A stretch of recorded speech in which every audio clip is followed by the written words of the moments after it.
Welcome back everyone. Today we're digging into the latest numbers from Orient Cement Limited. They're part of the CK Birla Group, a significant player in the Indian cement industry. That's right. Orient Cement focuses purely on the manufacture and sale of cement. They've just released their audited financial results for the quarter and the full financial year ended March 31, 2025. The board approved these results on April 13, 2025. Important point from the notes right away. These are standalone results. The company mentions they don't have any subsidiaries, associates, or joint ventures, so no consolidated figures to worry about here. Exactly. So everything we discussed today pertains to Orient Cement Limited's standalone performance. Alright, let's get straight to the numbers. How did they do on the top line revenue from operations? Okay, looking at the full financial year 2025, revenue from operations came in at 2,708.83 crore rupees. That's a decline from the 3,185.09 crore rupees they reported in the previous financial year 2024. So, a noticeable drop in revenue for the year. What about the most recent quarter, Q4 FY25? For the quarter ended March 31, 2025, revenue was 825.19 crore rupees, also down compared to the 888.03 crore rupees in Q4 of FY24. So both the full year and the last quarter show a decline in revenue compared to the same periods last year. That's a tough trend. How did that translate to profits? Let's look at profit before tax or PBT. For the full year FY25, PBT stood at 145.49 crore rupees. That's significantly lower than the 281.43 crore rupees PBT reported in FY24. So revenue and profits both down year on year. That suggests some serious challenges. What about Q4 specifically? For Q4 FY25, PBT was 67.87 crore rupees, which is also down from the 100.14 crore rupees in Q4 FY24. So the last quarter continued the trend of declining profitability compared to the prior year. Okay, so a consistent decline across the board. What about the bottom line profit after tax or PAT? For the full year FY25, PAT came in at 91.25 crore rupees, down from 174.85 crore rupees in FY24.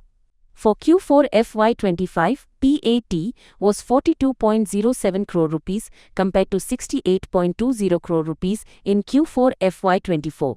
So the trend holds, both annual and quarterly profits are down year on year. What about earnings per share EPS? For the full year FY25, the basic and diluted EPS was 4.45 rupees, down from 8.53 rupees in FY24. For Q4 FY25, EPS was 2.05 rupees, down from 3.33 rupees in Q4 FY24. And did other income play a role in these results?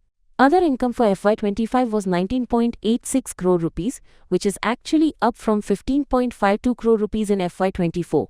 For Q4, it was 7.55 crore rupees, slightly up from 7.51 crore rupees in the previous year's Q4. So while other income increased, it wasn't enough to offset the decline in operational performance. Let's talk profitability margins then. With revenue and profit both down, how did the margins fare? Calculating the net profit margin for the full year FY25, PAT, divided by revenue, we get about 3.37%. That's a noticeable drop from around 5.49% in FY24.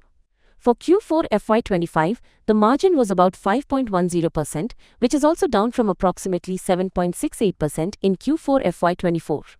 This confirms the pressure on profitability across both the full year and the quarter. Were there any exceptional items influencing these results? No, the statement doesn't report any exceptional items for either year. So the profit figures reflect the core operational performance, which is clearly weakened. Okay, let's shift to the balance sheet. Any significant changes in assets or liabilities as of March 31, 2025 compared to the previous year? Sure. On the asset side, property, plant and equipment, PPE, decreased slightly to 1,890.23 crore rupees from 1,928.70 crore rupees in FY24. Likely due to depreciation outpacing new additions. Capital work in progress also decreased significantly, suggesting the completion of some projects. Trade receivables increased slightly to 224.37 crore rupees. Inventories were down to 340.15 crore rupees. Cash and cash equivalents decreased to 48.22 crore rupees from 76.44 crore rupees last year. So, a reduction in cash. What about the liabilities and equity side? Total equity increased to 1,807.91 crore rupees from 1,743.27 crore rupees, primarily due to retained earnings, despite the lower PAT for the year. Equity share capital saw a small increase to 20.51 crore rupees from 20.49 crore rupees, linked to an ESOP allotment mentioned in the board meeting outcomes. Borrowings decreased significantly. Non-current borrowings down to 32.52 crore rupees from 70.52 crore rupees. Current borrowings down to 0 from 59.02 crore rupees. Trade payables slightly lower at 229.53 crore rupees. Interesting moves in borrowings and a reduction in cash. The cash flow statement should shed some light on this. What are the highlights there for the full year? Right. Looking at the cash flow statement for FY25. Cash flow from operations was positive at 205.29 crore rupees, though down significantly from 425.92 crore rupees in FY24. This decrease, despite lower revenue, likely ties back to working capital changes and lower profitability. Okay, operations generated less cash. What about investing activities? Cash used in investing activities was 97.29 crore rupees compared to 85.29 crore rupees used in FY24. The main outflow was the purchase of PPE and intangibles, CapEx, at about 79.14 crore rupees, which is slightly more than the 59.65 crore rupees spent last year. They also made some investments in equity securities. And financing activities? This should explain the drop in cash and borrowings. Cash used in financing activities was 136.22 crore rupees compared to 333.64 crore rupees used in FY24. The big items here were repayment of term loans amounting to 101.97 crore rupees versus 162.57 crore rupees repayment last year. Dividend payments of 30.73 crore rupees, down from 35.85 crore rupees last year. They also received about 9.42 crore rupees from YAT SGST deferment loans. So reduced debt repayment and lower dividend payouts compared to last year, but still a net outflow contributing to the cash reduction. And did they recommend a dividend for this year, FY25?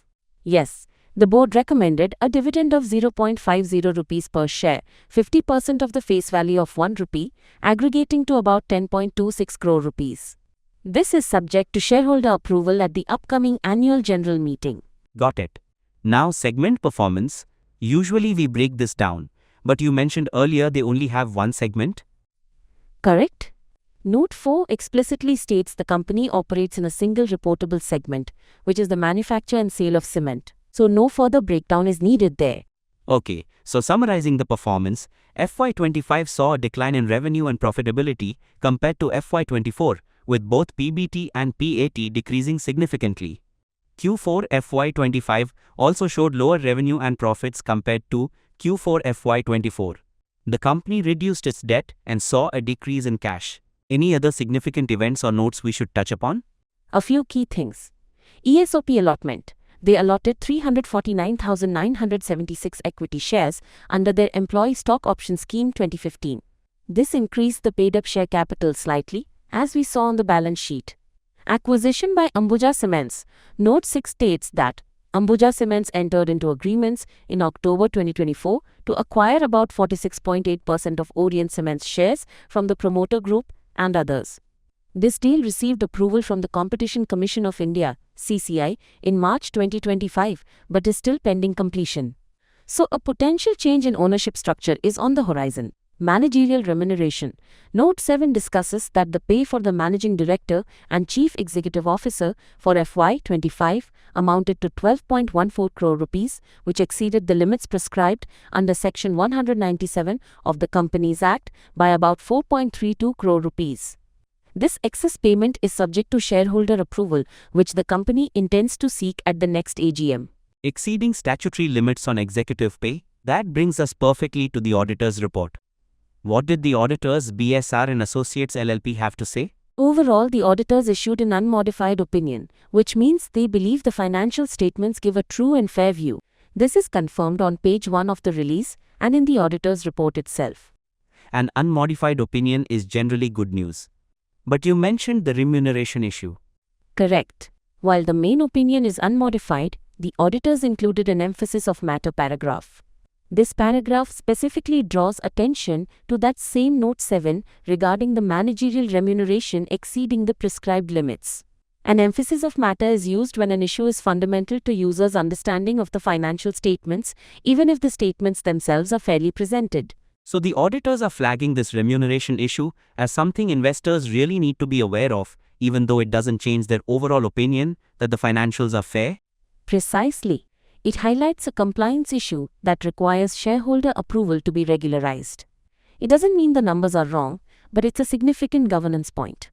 They also included an other matter paragraph clarifying that the Q4 figures are derived by balancing the audited full-year figures against the unaudited 9-month figures, which is standard practice. Okay, that's a critical nuance. So considering the decline in revenue and profitability, the pending Ambuja deal, and this emphasis of matter from the auditors, what's the outlook? It's a challenging picture. The decline in revenue and profitability suggests the company faced significant headwinds in FY25, possibly due to market conditions, cost pressures, or operational inefficiencies. The reduction in debt is a positive step, but the decrease in cash and lower profitability raises concerns about liquidity and future investments. The pending acquisition by Ambuja Cements adds a layer of uncertainty and potential strategic shifts. The emphasis of matter on remuneration is a governance flag that needs resolution via shareholder vote. Any specific risks to highlight? Key risks include continued pressure on revenue and margins, especially if market conditions don't improve. The successful integration or strategic direction post the potential Ambuja takeover.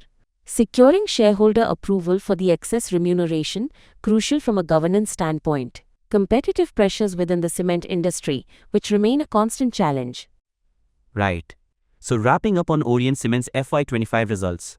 Standalone performance showed a decline in revenue and profitability for the year, with both PBT and PAT decreasing significantly compared to FY24.